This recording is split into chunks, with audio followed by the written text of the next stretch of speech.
If you could look back like 10 years and give yourself a piece of advice for 10 years ago, what would that be? It would be, you're not crazy. Yes. You're not crazy. Stick with it. You can do it. Freedom! So fresh, so new. Start with just like where you're from and like maybe how you first started finding your creativity or expressing yourself. Well, I was born in Pittsburgh, Pennsylvania. I was adopted there. I didn't spend too much time there. I was still a little baby. And my parents moved us to Georgia after that. And I would say I spent most of my formative years in Georgia. So probably from about, when I was like, I don't know, 4 up to college. And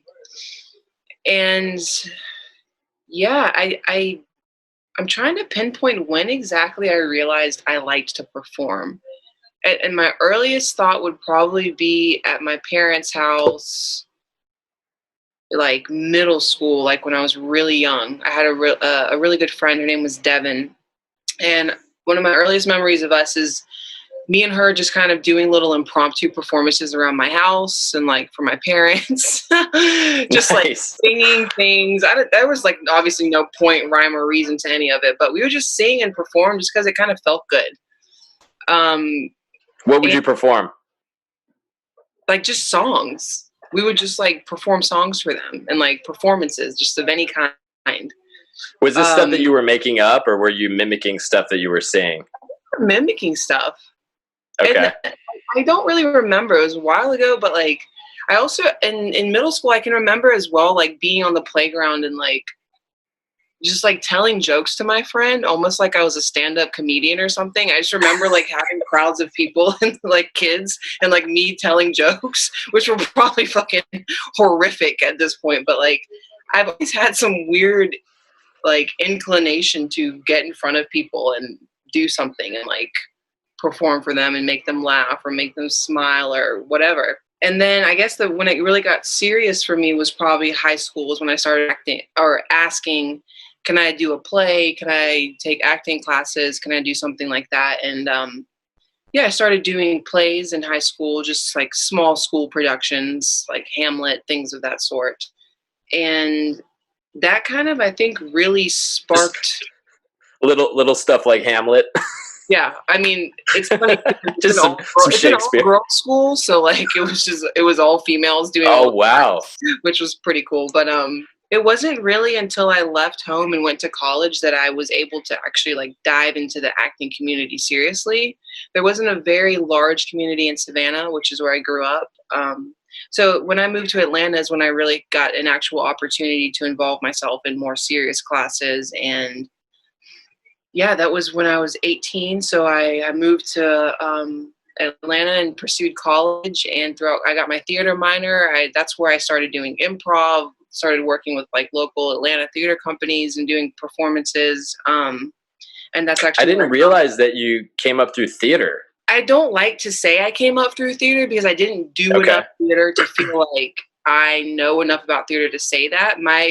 Most of my like real work was done in TV and film and TV. So like all my theater work was just like very small improv groups and like I said, the school plays and stuff. So I do have a theater background and a theater minor. So I guess you can say I have a theater background, but my real world experience, like my life experience, has been in film and television. And what was your major? Telecommunications, journalism. Cool. Yeah, I thought for a while I wanted to report the news, and looking back, I'm so glad I didn't take that route now, because I couldn't. Elizabeth Ludlow coming to you from Vice. I couldn't imagine reporting on any of this shit right now. It must be horrific and miserable and sad. Your reports right now, there'd be a lot of eye rolls. Mm-hmm. That would be hilarious, though. I'd love the realistic news.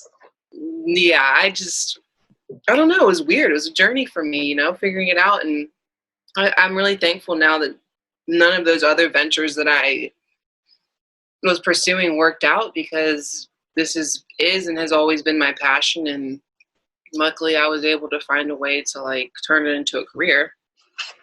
Yeah, isn't it interesting how doors close and in the moment it's so confusing and then you can see it eventually. I tried for the longest time to work at CNN. Like, Really? I did not know that. Yeah, I had my telecommunications major. I was in Atlanta. A lot of my teachers actually worked for CNN. So I got recommendations from them, and like I kept applying. And it wasn't even so much because it was what I was dying to do. It was more just like it felt like the right thing to do. Like, let me pursue this and acting. Like, let me do both, because this is like the way I was raised was you got to have a backup plan. You know what I mean? The smart thing to do is to do something else. And something else didn't work out for me. And I'm very happy that it didn't, because my heart is in this. So yeah, it was very confusing at the time. I was like, what the hell's going on? I don't know what I'm doing with my life. Like, this is unnerving. And I don't know, I guess you just keep going and things keep happening and random things, occurrences happen, and you meet people and circumstances, and then it just kind of all takes you somewhere. Did you have any sense that, because I know that you're an athlete as well and you played soccer for a long time. Right. Did you have any sort of competing interest was soccer ever a part of sort of the master plan? Did you know that it was going to be something that you would maybe limit? I wanted to play I almost said football. I wanted to play soccer in college. I did not get a scholarship. It didn't work out that way. And by that point, I had been playing like year round, probably for about 9 or 10 years. So I wasn't actually too bummed to not get the scholarship, because I kind of wanted to like explore other things and like see where that took me. A large part of the reason that I wasn't able to get as involved in theater as a young child was because I was so committed to soccer. That was something I started doing when I was probably like 4 or 5. And it was consuming. I played club and school soccer, so all my time was taken. My weekends were always, I was playing soccer somewhere, probably in Atlanta.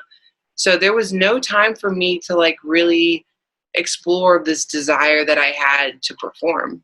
I think about that all the time too. I'm like, man, I wonder what would have happened if like I was like, I'm not playing soccer anymore and I'm like fully going for this. So yeah, I don't know. Life is interesting in that way. And I mean, I have to look back and think that everything worked out as it should have. Can you identify any like clear turning points when you thought like, okay, this is actually catching on? I think the biggest struggle for me was like making the decision that this was something that was viable.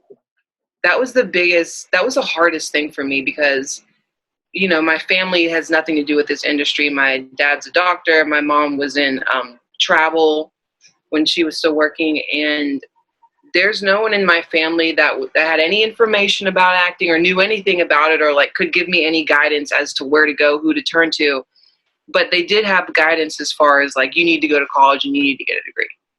So as that, I think college was when I was really figuring out, like, I'm putting all my time and work and effort into this one thing. Is this something that, like, it became more serious, I think, then, because I was like, once this 4 years is over, like, you're into the real world. Like, you have to make a decision. Like, who do you want to be? And that's so dumb looking back at like 21. Like, I know who I'm going to be, but like, I felt like college was that time when it seemed serious enough to make a decision of like, how do you want to live your life? Where do you see yourself? Yeah. Like, what type of adult do you want to be? Like, what makes you happy?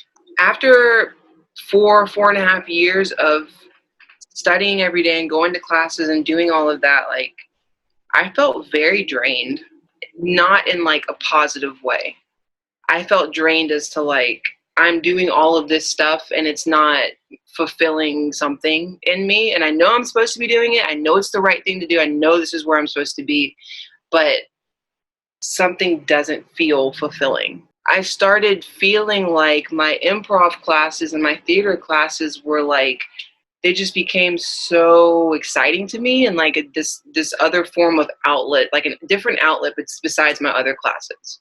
Like, theater class was the one place I looked forward to going to, because it was like such a different part of my brain I was using than for my other classes. That's huge, though. Stimulating and like exciting for me that I kind of became like addicted to it when I was in college, because I'm like, okay, wait a minute, you can get a degree for this, and there are places in the real world for you to do this. So I think the turning point was me making the decision and realizing in college that like this is an actual business and there could be a future for you. And then through the improv was when I met a guy who helped me get involved in the Atlanta agency scene, and he introduced me to my first agent. It's kind of like a recommendation, like, she's an actress and she wants to get started. You guys take a look at her. I'll never forget that day because I had to go interview for them. And it was like the most nerve-wracking thing, like 10 agents around the table. I'd never been in that position before. And I just remember sweating and panicking and like coming off like really weird. But for some reason, I took a chance on me. And it was in 2013, I did an indie film and some smaller things with them. But in 2013, I booked my first network show, which was Vampire Diaries. And after that, there was no looking back. When I walked onto that set, and it was like a line, and like my character's name was Girl. I didn't even get a name. I was just Girl. Nice. That's awesome. I'll never forget that day because I had the biggest adrenaline rush. I was like shaking. I couldn't believe it was happening. The even better feeling than that was not the day that I was working, but it was the next day when I woke up. And I laid in my bed and I was like, did that just happen? Like, did you really just do that? I just couldn't believe it. I couldn't believe that I was like on an actual production and I had lines and I had someone give me a wardrobe. And like, it was just like the most surreal feeling I've ever had in the world. And since then I was literally addicted to it, and I'm trying, but it's hard for me to do other things because like, I just love it so That's all much. you want. You caught the bug, dude. The bug is intense and it has not left me, and it feels just as like intense as it did in 2013 when I walked onto the set for the first time. That is so beautiful. I love that. Did you places in life where I get that type of feeling? I feel like that would bring a lot of clarity with it. Absolutely. I mean, to go and do something you think you want to do and you kind of know you want to do it and you've been feeling it for a while, but you're not really sure how it's going to work out. And then to do it and then to have this feeling of like, oh my God, it's like when you get off a roller coaster or something. Like that was the same feeling for me. I was like, holy crap, I can't believe that just happened. I can't believe it. And then I was like, okay, I got to do it again. I got to do it again. And I want to do it more. And I want to say more. And I want to do more. And I want to act more. Like having those little lines here and there kind of like fueled my fire to be like, oh, I want to do more now. Like, I want more of this. I want more lines. I want more time. I want more room to play and explore. And like, that's kind of what I've been chasing after ever since then. How are you able to channel that feeling into like understanding or developing some people call it your genius or your superpowers, the stuff that like you're really good at?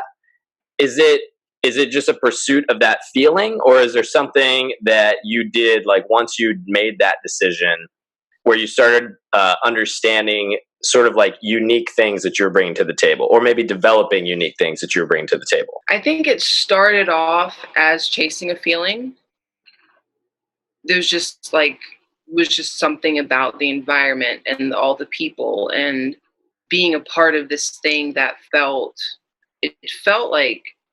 it almost felt like I wasn't even allowed to be there. Like, it felt so good that I was like, is this allowed? Like, is this legal? Like, can you actually have a career and like be rewarded for doing this every day? Like, it's so surreal to me even now. But I think that at first it definitely was a feeling because it was kind of like I was chasing something and I finally caught it, right? Like, finally got it. And then after I got it, it was like, okay, well, now what do I do with it? And after catching it, I think it became more of a feeling of like, I want to do better. How do I become better at this? How do I master this? How do I get more work and like have people really believe in me that I can bring more to the table and like I can create characters and like it's almost a feeling of like, how do I show people that I'm worthy to be here?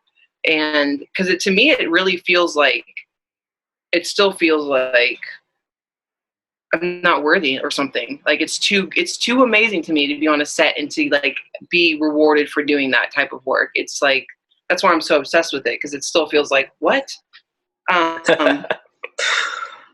But yeah, now for me, it's more of a desire to, because at first it's like, I just want to work. I just want to work. Like, please give me anything. Like, let me work, let me work, let me work. Like, I'll Yeah. take whatever, like, I'll do whatever. And for now, it's me of more of a desire to show the range and more of the depth and more of the things that I can bring to the table. And that goes for even like being behind the scenes and like directing and producing. Like, it's opened doors to where like, oh, I want to have more control and I want to do this. And like, even with my characters, like, I feel now like I want to have more control and more say like over what they wear and like what they eat and how they feel and what they do. Like, it's just kind of developed into like a deeper process, which I didn't even know was part of the process till I got in it. Because like I said, like, I didn't have too much guidance or background in any of this growing up. So it's been a learning process for me. With every job I book, I learn something new. It kind of remains that, like, it's always this process of further self-discovery the deeper you get into it. If you Right. could look back like 10 years and give yourself a piece of advice for 10 years ago, what would that be? It would be, you're not crazy. Yes. You're not crazy. It would be, you're not crazy. Stick with it. You can do it. That's what it would Hell be. yeah. It's like the doubt that'll kill you or kill your dreams. It really is. It's letting other people's opinions and ideas seep into your own. But when something's there and you know it and you feel it and you feel crazy for feeling it and like you can't explain it and you have nothing tangible to show for this feeling, it can make you feel like, what am I doing right now? Looking back 10 years ago, if I could have been like, hey, guess what you're going to do? There would have been no doubt in my mind. I would, but then that would have taken away from like other decisions that I made. So it's like, I really truly believe that every decision I've made and even all the projects that I didn't book and all the losses and the rejections I've had along the way were all perfectly placed and they were supposed to be there. That's powerful. I also think the whole like you're not crazy thing is powerful too, because especially not having sort of any, it's hard when you don't really have like, the same with me. Like, I didn't have people that I knew in the industry. I only started doing that through like networking and working. And there's really like, at the end of the day, all you have is the silence. And if you get comfortable with the silence, because there can be long stretches of it. Like, if you can love the silence, because I'm sure as you can relate, when things get going, like, they're going, there is no silence. And then all of a sudden silence happens. And if you can be just as comfortable in both of those spaces, it's really powerful. It's extremely powerful. And that's something that I strive for and I hope to master one day, is to be just as content in those silences as I am in the work. Now, Liz, you're one of the most I think probably one of the most focused people I know in terms of preparation, even for like auditions and stuff. I watch you go into the zone for like days with some of these sides. I've watched it happen. And I'm curious how I feel like you really bring a lot of sort of the athlete mindset to the work. It's a very sort of intensive process. What are practices, behaviors, other outlets that you sort of engage in to add to your value or to just kind of like invest in yourself? I don't know if this is the best answer, but I do feel like a lot of just like living my life and doing things and just continuing to like put myself out there and like travel and explore and meet people and have relationships and navigate through life. Like, a lot of that is where I draw from for my characters, because I think in every character there's something that like you can relate to as a human, whether it's loss, pain, love, sorrow, desire. We all kind of experience the same feelings. So I think that just experiencing life and living has a large part of like how I see things and how I see characters, because what you're getting on a page is what you're getting at that point in their life. You're not getting their history. You're not getting the reasons why they're making these choices, the reasons why they're like they're secretly angry or secretly like unfulfilled or seeking something else, or like, I don't know. There's so much depth to it that I feel like there are only certain things you can learn through life experiences. And that's part of it for me, is just continuing to like I said, continuing to put myself out there, to travel, to have new experiences, to explore other outlets, to read books, to go back to school, to study. Like, all of that comes into play with the characters. Even like I've always been super interested in psychology, and that's something else that I want to like dive deeper into. I mean, we've done a little bit like through the books we've been reading and stuff, but I'm really interested into learning psyche because I feel like that plays so much into the characters as well. That's something that I would like to master and get a little deeper into. Watching film, like watching television, seeing what people are coming out with, not in like a way of like, I'm just going to sit here and not really pay attention. I mean, shows like Handmaid's Tale or like things of that depth are really what helped me. It helps my brain like expand in a sense. And I think that staying active in those ways and keeping your mind active, kind of like in the athlete sense that you're talking about, like your brain's a muscle too, so you got to keep working it. I think that that's a very large part of it. That's huge. I'd be really interested to see how deep you go with the psychology, because I have to imagine there'd be some really interesting takeaways from that. One of the things that comes to mind is that so much of the work, and I think this is any creative work, but I think actors specifically have sort of a lot more exposure in this area of emotional intelligence, right? And like knowing how to navigate your emotional landscape. It's obviously critical for a performance, but understanding more of your emotional landscape is just bound to create really probably some really powerful results in your own, like, probably professional and personal life as well. And it's something that I feel like we don't talk about as much as we should, but having emotional intelligence and, you know, doing things like therapy and like understanding yourself better, I feel like it helps you understand yourself better and others better. And it allows you to have more empathy for what other people have been through. And yeah, I definitely feel like emotional intelligence is a very large part of it. And it's not something that, like, I don't know, you can't get a degree for it, or you can't like have a certificate saying like, I'm emotionally intelligent, but like it's still so important. And it's such a major part of life that I have so much respect for actors, because I absolutely feel like the emotional intelligence that we possess is a little more in depth and it's on a higher level, just because we are challenged to constantly, you know, look into those emotions and explore them. Yeah, like out of necessity. It's incredible. But that's one thing that I really have always admired about actors, and really something that I really appreciate my friendship with people like you, is because there's such a courage to that. At least I've always seen it that way. There's such a courage to being willing to just like put yourself on display like that, and having the courage to know what to bring in that moment is, I don't know, I've always been really fascinated by how, I don't know, how honest you have to be, because when it's not honest, you can tell, you know, and so that honesty stands out. It was really difficult for me at first to be behind like giant cameras and like 50 people watching you. It's hard. It was very hard for me at first to not react to all the stimuli around me and to only be in the moment of where that person was and that character was in that exact moment. As in, there's no one around me. There's no characters around me. I mean, sorry, there's no other like crew around me. It's just me and this person here.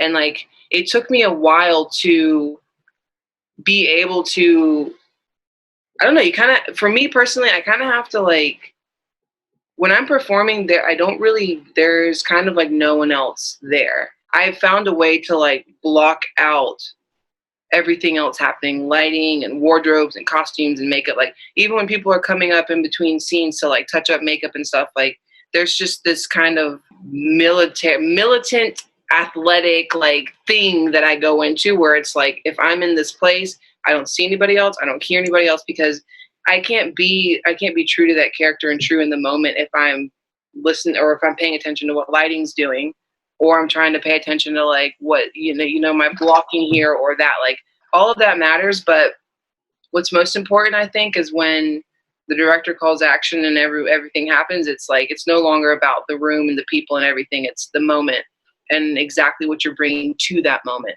And it took me a very long time to not shake and sweat and get nervous and like be like, oh, there's a person here, and what's this person doing, and what's this person doing? Is my makeup okay? Am I on the right spot? Like, it takes practice and like perseverance to not get embarrassed, because it can be embarrassing sometimes, like to cry or bawl your eyes out in front of like 50 people you don't know. You know what I mean? It's not the most comfortable situation at all times, but once you get past that and you realize that it's not about that, and it's about this character, and like knowing that people will relate to this moment and feel a way about this moment, that kind of takes over everything else. Is that your flow, or is that just something that you do to lock in? I mean, that's what I meant by when I'm saying it's like, it's a muscle. Like, I have to, before I step on a set or before I begin a scene, I have to take a moment, and I have to lock in, and I have to get into that space mentally first before anything comes out that's physical or or before I speak or anything like that. So I don't know, it's kind of hard to explain, but yeah, it's a different place. Like I have to kind of just figure out, I don't even know how. I wish I could tell you how I do it. I don't know how, but it's just through practice. I think you just kind of figure out a way to put everything else aside and just honor that moment for what it is. So there's only going to be so many takes depending on your director. You're going to get this many amount of takes to get what you want out of it, not just what the director wants out of it, but like, I want something from the scene too. There's something that I crave when I have a certain scene to get across, and to essentially like connect with people through a certain feeling. But it took me a lot of practice and finding a zone, because I think for everybody, it's different. So I think it's very personal and very specific. And for me, it took a while, but I figured out a way to get what I want from the scene and to honor the director and whatever else is being done. But it's very personal. And I do look at it as an athlete, and I go into it and I'm like, how am I going to win this scene today? What moves do I have to make to win this scene? And that'll probably change. I'm sure my process could change next week, but I definitely come from like a competitive athletic standpoint, where I look at a task and a goal and I want to achieve it, and I'm not happy until it's to a certain point.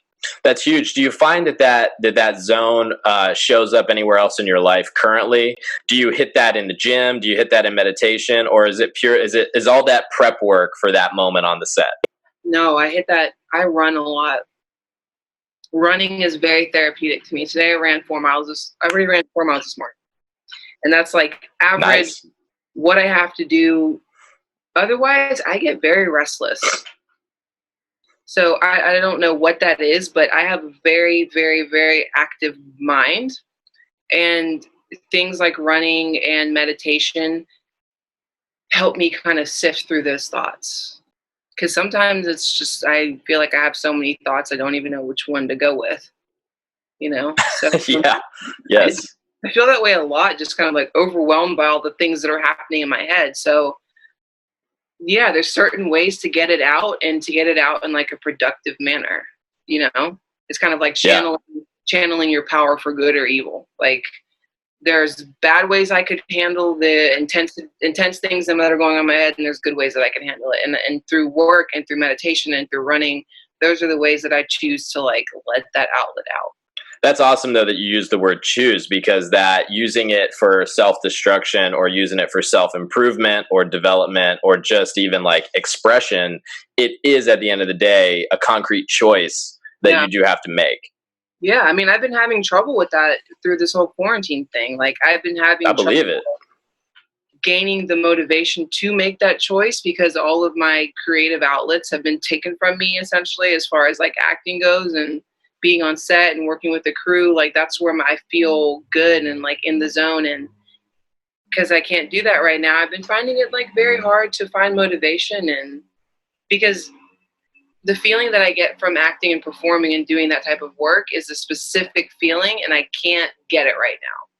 So my body's like, how else does this creativeness? What are we going to do about this? Like, how do I make this worthy of like what it is? Yeah. And it's been really difficult, but it is a choice. And I've definitely chosen to not do anything. I've had a couple days here where I've straight up chosen to just be like, I can't do anything today. I hate this. But you know what? Those days are okay too. Like, I try not to judge myself for having those days either. Yeah. It'd be one thing if you were chronically not doing shit, but you're in a moment where you're, there's kind of an invitation to have some of that space that we normally fill or, schedule or dictate. And now it's like, well, you could or you couldn't. It doesn't really matter. I love those things that are so like painful and they seem so messed up in the moment. And it's like those things that bring us closer to other people and that help us relate to others. Like kind of even when we met, like what we were going through, like had we not gone through that, had we been in two completely different spaces, maybe we wouldn't have connected the way that we did. Like if I was in a different headspace, maybe I wouldn't have been as committed to reading the books and doing the work. And like, that's why I always think about that and look back, and I'm so thankful because, and it's also strange. Let's be honest. It's really weird. While me and you were, there's a vibe. I'm not going to even go there on the call. I'm not going to go there, but yeah, it's just those things. Like, I don't know. It coming out of that negative space allowed me to get into such a more beautiful space, like with you and like my friends and like just perspectives on life. So I wish that it's kind of like we were talking about earlier with the acting, like even those moments of heartbreak and trial, like if we can navigate those in like a positive manner and like understand that it's temporary and it's fleeting and this is all gonna pass, I don't know. I think life would be much more bearable. We can get there. Yeah, exactly.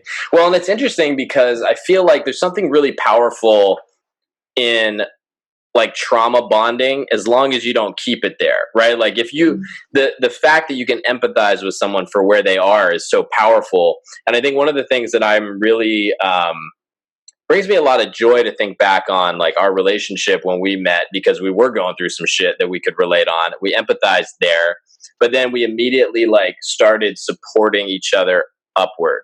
And it wasn't, we didn't stay in that place and we continue to go this way. And it's like, I couldn't have said it better myself. I could not have said it better myself, because there's every reason in the world to like, misery loves company. It would have been super easy to sit around and like mope all day and be like, yeah, we're mad and angsty together. But like, I'm imagining like an alternative universe where we're just like stoned out of our mind, just like depressed together. Where are we in all black? Yeah, probably. You have eyeliner on. Yeah. Yeah, no, it's really beautiful to look back and think that just a chance meeting could propel both of us in such like a much more positive direction.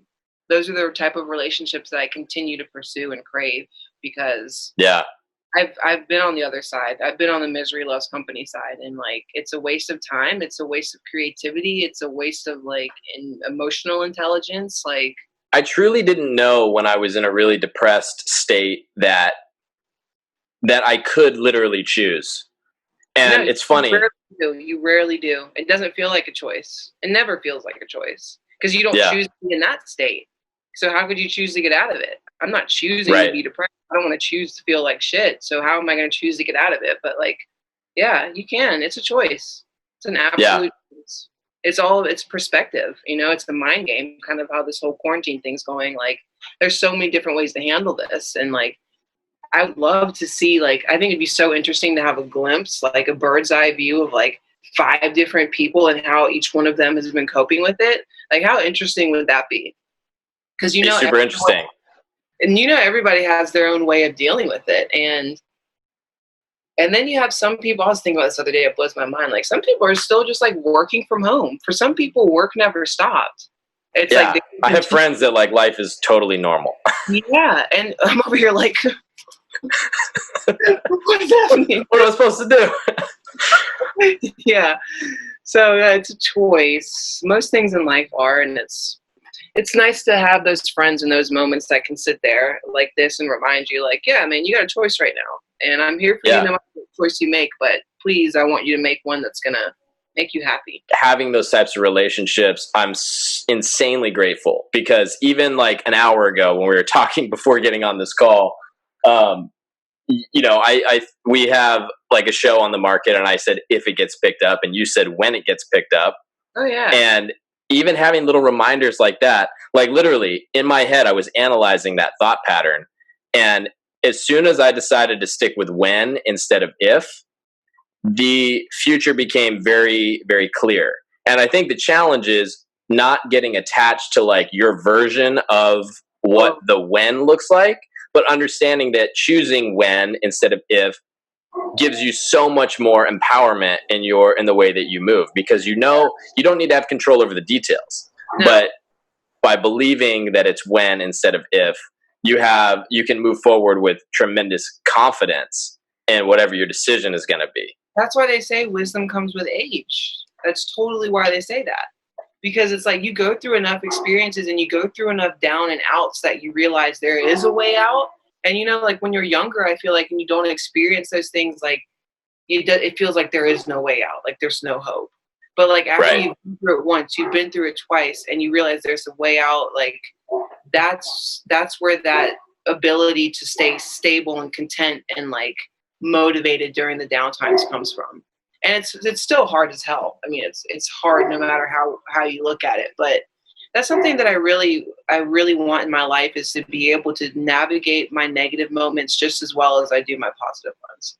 We've talked about that before. Like that's something that I struggle with, because I can get in my head and I can let my emotions take over completely. And when they do take over, then I'm like, oh, I have no choice anymore. This is just what it is. It takes a lot of work, and you got to keep your mind healthy, and you have to keep your mind like active to understand that. And I'm only saying that, and I really mean that, like, because before we did the book group, and before I went to therapy, and before I started doing all of that work, I genuinely feel like I was a different person. Like the type of understanding that I've gained it's crazy. My understanding has allowed me to have more empathy for other people. And I also think it's interesting that the evidence of that shows up when you look at the amount of time that you can recount on being happy or being fulfilled or being in flow, whether that's having a project that is like shooting and you're working and you're happy there, or it's like smoking a joint on Saturday, and like stepping into that space that's just like presence. I feel like I can sort of measure my life. I look at before I really started getting a handle on some of like my own development and taking responsibility for my own development. The cavalry's not coming. Save yourself. Like you owe yourself. You can give yourself that gift. Yeah. And the entire color of my memory from the time before that to the time after is vividly different. Yeah. But I feel like it's getting exponentially brighter. It's getting exponentially more electric as I go. I can totally relate to that. I can totally relate. I've had many moments along the way where I've questioned what the hell. You know what I mean? Like, why am I doing this? Why am I doing any of this? Like, why am I with this person? Why am I pursuing this career? Why, like, what the hell's going on here? Like, I've had so many moments like that, and it's just, I don't know. I think it's that thing of the emotional intelligence and like understanding that to appreciate the good, you got to have the bad. You got to have those moments to really understand what it feels like to have worked for something and finally got it. Like, you have to have the no's. Oh, it's kind of like the concept we were talking about. Like, how boring would life be if we were like, I want this, this, this, and this. So you check everything off on a list and then you just have it. Yeah, it shows up prime shipping. You wouldn't understand how to appreciate it. You wouldn't know what to do with it. You would feel unfulfilled. You would always be wanting more. And yeah, it's why so many billionaires, it's the same concept. Billionaires are seeking Buddhist monks. It's not the other way around. Yeah. So, it is also interesting though. That's why you can pay, like, that's why there are these mastermind groups that cost, Tony Robbins' group costs like $1 million a year to be in his like inner circle. Yeah. The difference is though, it's just time with a guy, but it's the value that you place on that. You respect it because of the investment. And I think when we look at the years, the tears, the blood, the sweat, everything, all the equity that we put into the things we do, it means so much more when you worked your ass off for it. And not to say that it's always about like dragging yourself out. I don't mean that. But when you can clearly see, like, you set an intention and you follow through and like you give yourself that, that's the really powerful thing. Absolutely.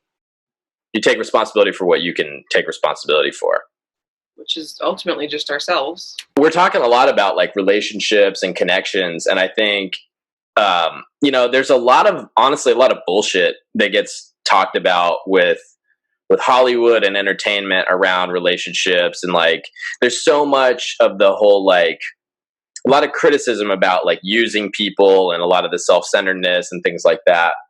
But I want to talk about the flip side of that, which is who you know is one thing, but also what you're offering, what value you're bringing to who you know is a totally different thing. Like how helpful you're being to your community, your professional community. I don't even know when this concept really hit home with me, but the idea of kind of you are who you surround yourself with. Yeah. That really hit home for me, I think, when I lived in Atlanta and I wasn't progressing anymore the way that I felt that I should be. I made a decision at that point to make a life move for my career because I knew that there's something about committing to this career and being in Los Angeles and being around the people who started everything and have the background and the circles that are here. And, it's Hollywood. It's where it all started. It's where the originals are. It's where the people I feel like the people that have been here since day one, like this is where the movie industry is and this is where those people are. And those are the people that I want to be around because those are the people that can help me express myself and get further in my career. And it wasn't ever a person. It was more, I guess it was more of a place, right? I kind of like made a huge decision. Like I was working in Atlanta pretty regularly, but I strive for a different level in this career. And for me, it felt as if I have to be where those players are. I have to be where those original people have come from. I want to be in their presence. I want to be in their face. I want them to see me. I want them to know me. I want them to know my name. I want them to know my face. And I want them to know what I'm capable of. And it changed the whole game for me because in Atlanta, it was more for me like book. What can you book? You got to book. As long as you're working, you're okay. And when I moved to LA, it was more like, it has nothing to do with booking. It has to do with going to a casting director and meeting this casting director and making a really good impression on them and impressing them. And even if they're not going to pick me for this role, I want them to know who I am because they're going to do a million different roles. And they've been doing movies for this many years. And it's not about only booking that one role that you go in for. And that changed my whole mentality on everything. Yeah. And it was more of like, I'm becoming a part of a community as opposed to striving for a booking. Yeah. And how it was for me. Like in Atlanta, it was like, oh, I just need to book. And here it's more like, oh, I want to meet this casting director. I want to meet this director. I want to work with this person. I want this person to know my name. And that was kind of a major shift for me. That's a very profound shift. What people don't talk about is that casting director, she's looking for someone who's just like you. Like she's looking for someone that brings everything you bring to the table. And if you're too obsessed with, grinding out auditions and grinding out bookings, and you're not actually focused on like a positive emotional connection that's going to brighten someone's day in some way. And I'm not saying like bring them flowers. I'm just saying like truly like invest in the relationships with the people around you. Yeah. And it's so huge. It's super huge. And like, there was something that I got really close to booking, but I didn't get, but that's not even the point. I still have a feeling from that day. And because I don't do as much work in comedy as I would like to, but I had this, callback for this comedic role. And I'll never forget the casting director, like couldn't barely read her lines because she was laughing at my performance so much. And like, I didn't even book the role, but like that feeling was the best feeling. That was better than booking the role for me because that lady remembers who I am, and after that audition said to me, "You are so funny, and I want you to know you're a really great actress. Like, I've seen your stuff. I know you're really great." And I'm Wow. like, "Whoa, you know who I am? Like, little old me? Like, so that feeling to me is way more meaningful than to have money in my account because I booked a role. Like, having that connection and like making that person laugh and like genuinely like bringing joy to that person for that 10 minutes was worth it." That is such a beautiful perspective. I also think one of the interesting things about this is it's kind of a business concept that what gets you to six figures doesn't get you to seven figures, right? Mhm. It's a series of continual adjustments as you go that I said series and Siri pops up. It's a series of continual adjustments like anything, and it just happened again. Come on, And leave us alone. come on, Siri. See, it doesn't come up now. Anyway, the point is you're always adjusting, and every like milestone you hit and every time you land somewhere new, there is another change that you can make to get to the next step. And I think that's the sort of like paradigm shift that people aren't going to come knocking on your door for the next thing that you want. There are always changes that you can make in your behavior, in your beliefs, in your perspectives that will open the next door. I believed in the someone's going to come knocking on my door concept. I've been down that road. I've been down that road. How'd it go, Liz? No one ever knocked on my door. That door was silent. The door was silent until I opened a different door, is kind of what happened. Yeah, I definitely hit a point where I was like, all right, I got these credits. Good.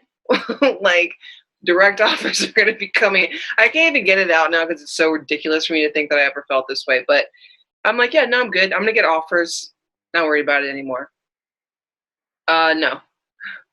Even absolutely not. Even A-listers still have to audition. So I'm not really sure why I thought that, but like even Scarlett Johansson's still auditioning and like Meryl Streep's still auditioning. Like, it changed the whole game for me because I'm like, you got to learn to love auditioning as much as you do working because it's the job as well.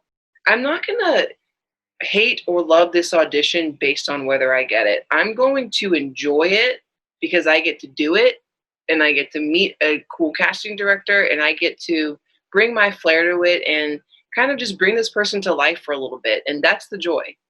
If I get to bring them to life for a month, 2 months, even better. But the fact that I'm like getting to do this now, I think for me as an artist is extremely fulfilling. Good for you, homie. What's next that you can speak about? Is there anything you want to plug? Oh, our second season got ripped right from beneath our feet. We barely got the first 2 episodes done, but I'm really excited about it. And yeah, Another Life season 2, it'll come out to be determined, I suppose. But on Netflix. Yeah, on Netflix. We got a really cool season ahead, and I'm just really looking forward to going back and finishing it because I feel like the fans are going to be very pleased with what we bring this season. That's really exciting. I'm excited for season 2. Me too. And I've got some other projects coming up, but it's hard for me to plug them at all because I don't know when we're going to go back to filming. I don't know when it's going to be released. As far as I know, as of right now, I will also be doing an HBO docuseries, and the name of it is Equal. And I will be, if all things go back to normal, hopefully, I'll be playing a character on there who was actually a real person, which is very exciting for me because I've never different. I've always created characters from scratch. So to be honoring someone who was a very, very, very monumental part of the LGBTQ community and the Stonewall riots, the fact that I get to like reinvigorate this person and like bring them back to life is just like, oh, I've been waiting for this. I've been waiting for this. So hopefully that's incredible. We'll get that filmed soon. It's going to be an amazing project by some great people. And yeah, I think it's going to be very meaningful to the LGBTQ community and to any other communities. Honestly, it's just a piece on the history of the United States and what the LGBTQ community has had to overcome to get to where they are. today. So that's awesome. Is it a doc feature or a series?